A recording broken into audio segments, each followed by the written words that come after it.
guys, what's going on? Welcome to the channel. Coyote Productions. Okay, it's about building this boss, about seeing some fun things. So I know I picked up a lot of new subscribers. Thanks guys for signing on. We'll let you check out the car. The best way to get an idea of what's on this car is go to my IG account under Coyotes North. It will have the full list under some of my car pictures of the boss, of the full bolt-on. It's just too much to list. And I wouldn't do any justice reading everything off. It's just too much stuff. It's basically full bolt-on. If you've been watching some of the vids, car runs great. We headed to the track. I'm going to share that with you guys. I actually extracted the video. I'm going to do it separate. I brought in my old video from the first time going to the track. We're going to put those two together, kind of compare notes, find out what the changes were, and just talk about, you know, my ET time, and I'll let you guys know what that is in that video. But we did make improvements over where we were.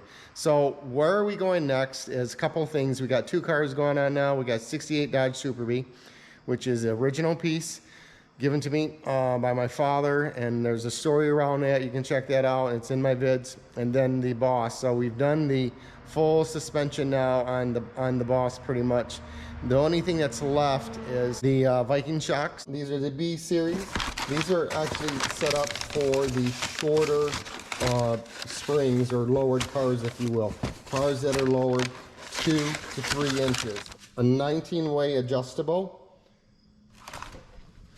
I tried putting these on before the rally and they were too short, so I didn't want to risk damaging them.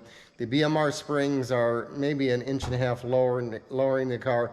I bought these so I can get my iBox springs back on.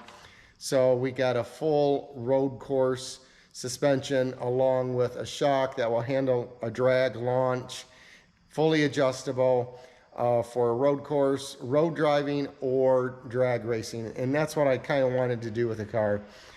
So we'll get that set up here hopefully soon. I plan on making that change Sunday morning, and we'll have a video all around getting those springs off, putting the iBox back on, getting the Viking on, and then we'll set up with my full skinnies up front with my drag stars, excuse me, my drag stars, and then my ETs in the back. And then lastly, we'll do our track time. We really need to get back to the track. You see what this car is going to do. That's what I've been waiting for. I'm sure there's a lot of viewers that's been waiting for that for this piece too. We will get to the track in full E85. We have been running on 93 all summer, so we'll have that with us. And then depending on track time, and what I do want to test is seeing if the 90mm throttle body that I have is going to increase my ET any. The 90mm throttle body gave me 1 horsepower more, but over the curve the 85mm actually made more power. I don't have numbers on that. That was all done at Force Engineering. I do have some dyno graphs on the car with the ported intake and running the 85mm. That's what all the dyno work was on, but we did test it too, and he pitched the 90 for the 85, and that's where we ended up. So however, that's stagnant air, if you will. I kind of believe with the Boss S grill, it's moving more air, and we may see that going down the track. No, I don't know. That's what we're going to find out, and if there's time, we'll make that change. What am I hoping to see the car run? If I can get into the 11s, I'll be happy. We're going to launch it 4,000 to 4,500 RPM. In 4th gear, we'll run it out to 78 if we can make it that far. I don't know. The car does behave a lot different with the 373s than the 410s. The 410s really kept me in my power band. It just was a bitch trying to get this thing out of the hole. So we'll see where those gears get us. And future state, if I were to make any changes down the road, it would be going to maybe a 390. But at this point, I like the 373s for the highway driving. They were great for the rally, and as we build horsepower NA, it'll continue to be great for the car. So we'll let you guys take a look at the car again quickly. To my new viewers, if you haven't seen it already, we got forged stars, 20-inch 295s in the back. I think they are 255s up front. The car is lowered, as you can see. We got a pretty low stance up front, and we're going to get the rear back down on level with the tire, so the car's going to look pretty good again.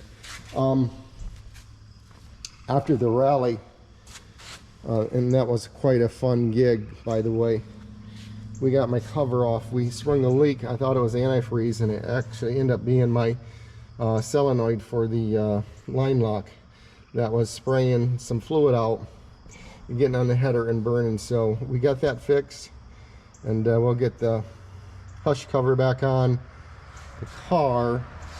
But this is it, full bolt on 85 miller JLT2 85 millimeter BBK ported Boss intake, and then Dynatech long tube headers flown to 3-inch X, and then basically 2 3/4-inch Borla over the axle, and then Ford GT500 mufflers from the 2000, I think they were 2013. So side pipes are restrictors are on, just because the car's way too noisy on the highway.